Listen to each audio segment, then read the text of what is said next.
Hola, buen día. Mi nombre es Karina Teresita Laros García y a continuación vamos a explicar un esquema hecho en el programa FreeMail dentro del Seminario Temático 1 del Doctorado en Tecnología Educativa del Centro Universitario Mar de Cortés. Titular del seminario es el doctor José Alberto Alvarado Lemus. El nombre de la lectura a continuación es Objetos de aprendizaje, definición y caracterización. Nos dice que el objeto de aprendizaje es un componente que puede servir como base para un curso, una unidad o una lección y que puede ser reutilizado para crear otras estructuras instruccionales únicas, la IEP. Pero el crédito del término de objeto de aprendizaje se lo atribuyen a Wayne Hodgins, el cual observó que a pesar que sus hijos tenían necesidades muy diferentes para construir sus proyectos Lego, esas necesidades se veían satisfechas por igual con los mismos sencillos bloques de plástico de los que disponían. Se le acuña el término en un momento de epifanía, en el cual obviamente él miraba a sus hijos jugar con estos bloques Legos, mientras él meditaba sobre algunos problemas relacionados con las estrategias de aprendizaje. Sin embargo, esta analogía dejó de ser aceptada como suficiente para abarcar todos los rasgos y matices del concepto de objetos de aprendizaje. En el cuadro inferior podemos observar cómo está una columna de autor y su columna de definición. Aquí nos dice Wiley que es cualquier recurso digital que puede ser utilizado para apoyar el aprendizaje, y en LOM cualquier entidad digital o no digital que puede ser utilizada para el aprendizaje, la educación o la formación. La MIER, la experiencia instrumental independiente más pequeña que contiene un objetivo, una actividad de aprendizaje y una evolución. Para Polzani nos dice que es una unidad de aprendizaje independiente y autónoma que está predispuesta para ser reutilizada en múltiples contextos instruccionales. McGrill nos dice que cualquier recurso digital reutilizable que se resume en una lección, conjunto de lecciones agrupadas en unidades, módulos, cursos e incluso programas. Y Churchill dice que es una representación diseñada para permitir su uso en diferentes contextos. Los objetos de aprendizaje son recursos digitales que han ganado gran atención en los últimos años y son considerados por muchos como la piedra angular para el éxito de la implantación de iniciativas de aprendizaje electrónico en todo el mundo. Y para caracterizar mejor el campo, comenzaron a proponerse estas nuevas definiciones. Siguiendo al último autor, Churchill, él clasifica a los objetos de aprendizaje según en categorías, pero también nos dice que al hacer comentarios que tienen sobre las dificultades para definir los objetos de aprendizaje, que según él provienen de la combinación de la mala definición del concepto y una serie de cuestiones. Estas cuestiones son el grado de reutilización que un objeto de aprendizaje debe de tener, los metadatos necesarios para describir un objeto de aprendizaje, las diferencias entre el contenido y la estructura del objeto de aprendizaje y la manera en que deben integrarse los objetos de aprendizaje de distintos desarrolladores. En la figura que muestra en esta parte, en el medio, podemos observar que tiene en su centro una figura circular en el cual él dice que abarca unas categorías, en el cual tiene que ver con objetos contextuales, en módulos conceptuales, objetos de información, representación contextual, presentación y práctica, y cada uno de ellos engloba un contexto diferente, como en el caso de la práctica, que son las preguntas de exámenes, los crucigramas, los juegos educativos. Esos podrían ser algunos ejemplos. Después, siguiendo el término de los objetos de aprendizaje, según Polzani, nos dice que hay dos principios fundamentales que deben de ser representados en cualquier material a considerarse como un objeto de aprendizaje. El primero de ellos es el propósito, que nos dice que los materiales deben presentar claramente sus objetivos instruccionales, los cuales están representados por dos aspectos, la forma y la relación. La forma es el entorno en el que se integra el objeto de aprendizaje, su contexto y cómo puede ser manipulado. La relación es la trayectoria que guiará al estudiante durante el proceso de aprendizaje. Y la reutilización, el objeto de aprendizaje debe desarrollarse independientemente de las metodologías instruccionales con el fin de facilitar su intercambio entre desarrolladores y organizaciones e instituciones. Viendo estas cuestiones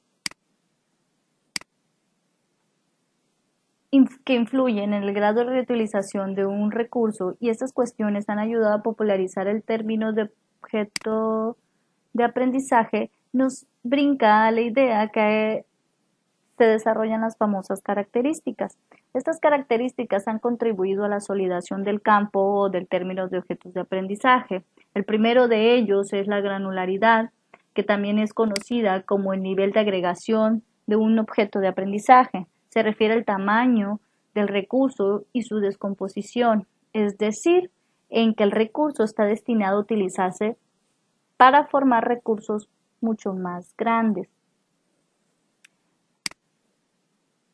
Según Balatzoukas, Morris y O'Brien, han comparado los niveles de agregación de los objetos de aprendizaje y las partes que constituyen sus relaciones y estructuras jerárquicas, y han identificado dos puntos de vista que se resumen las formas de abordar la granularidad. La primera de ellas es la perspectiva objetivista, que define parámetros explícitos y cuantitativos para delimitar el espectro de los objetos de aprendizaje en cuanto a tamaño, tipo o estructura. La siguiente es la perspectiva relativista. Representa las perspectivas libres que tratan cualquier nivel de granularidad como un objeto de aprendizaje. Por ejemplo, de los datos brutos a una certificación de un curso completo. Un ejemplo de ello sería la definición propuesta por Layer, que restringe los objetos de aprendizaje a una cierta estructura predefinida, que debe ser pequeña y contener un objetivo, una actividad de aprendizaje y una evaluación. Pero la clasificación de objetos de aprendizaje según su granularidad depende de ciertos niveles. Para ser exactos, 4 niveles.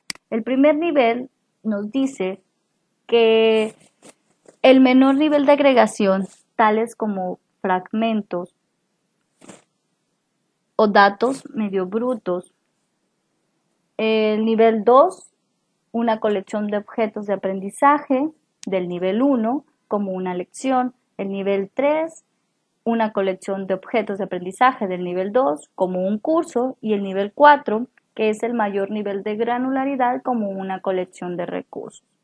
Sin embargo, esta definición no describe ni especifica de manera explícita los niveles de agregación existentes y permite ampliar el espectro de las clases de objetos de aprendizaje para anotar metadatos. Hablando de espectros, podemos observar esta figura que representa al espectro del objeto de aprendizaje, es decir, cómo aumenta el nivel de agregación, granularidad, el contenido del objeto de aprendizaje se vuelve más dependiente del contexto y se reduce su potencial de reutilización. En cualquier caso, y a pesar de estas divergencias, parece haber un consenso entre la comunidad donde indica que la propiedad de reutilización de un objeto de aprendizaje es dependiente del contexto. Esta propiedad será inversamente proporcional al tamaño y al nivel de agregación que contiene un objeto de aprendizaje, como se puede observar en esta gráfica, que la parte superior viene siendo el nivel mucho más alto de reusabilidad y viceversa, que podía ser el nivel más bajo de reusabilidad.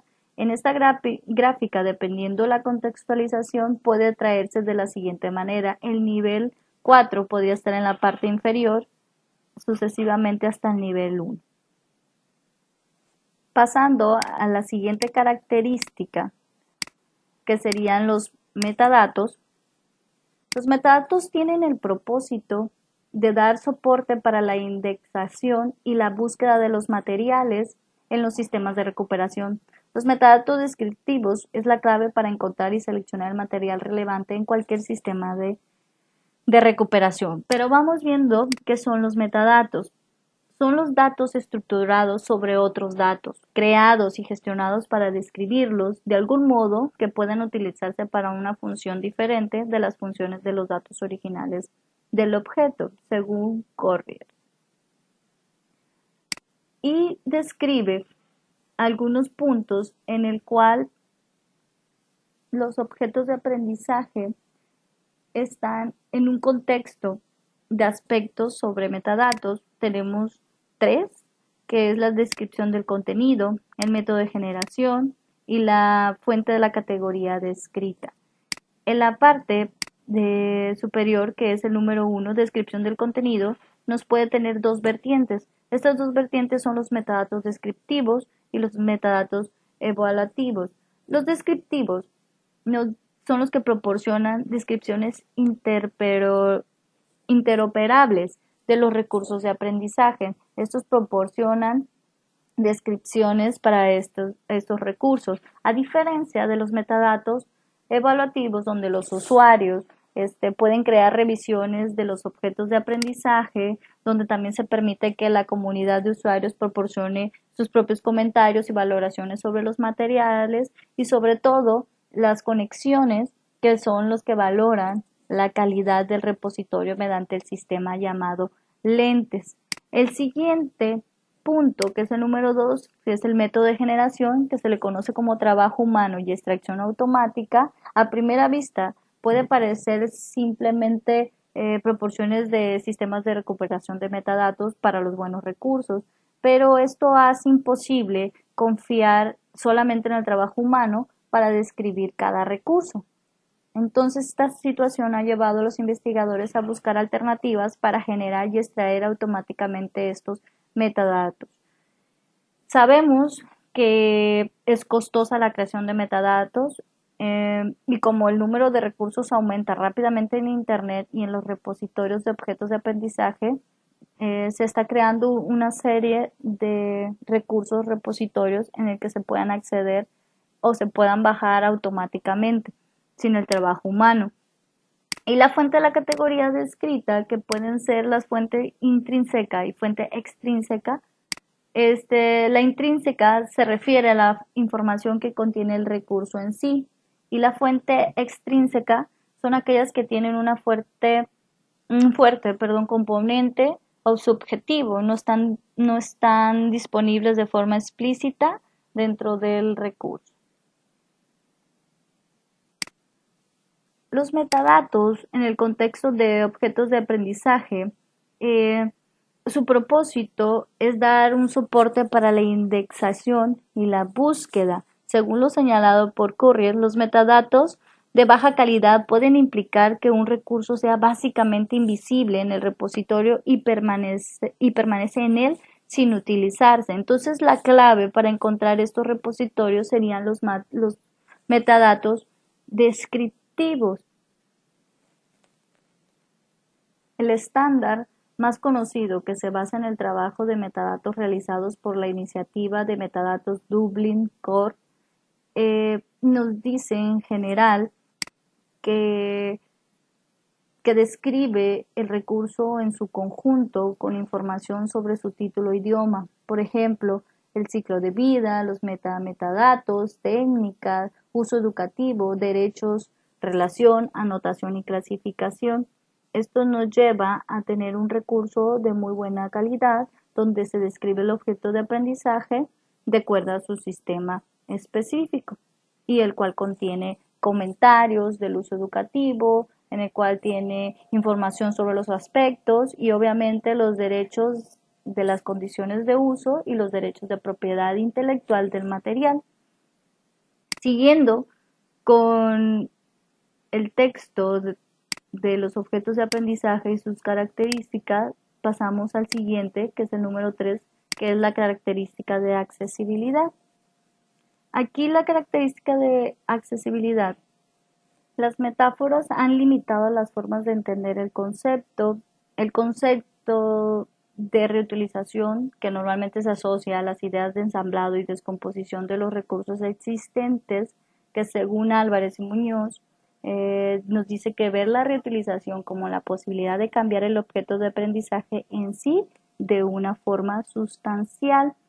Definir la reutilización nos permite o permitirá a los desarrolladores y usuarios de objetos de aprendizaje adaptar los recursos existentes de acuerdo a sus necesidades.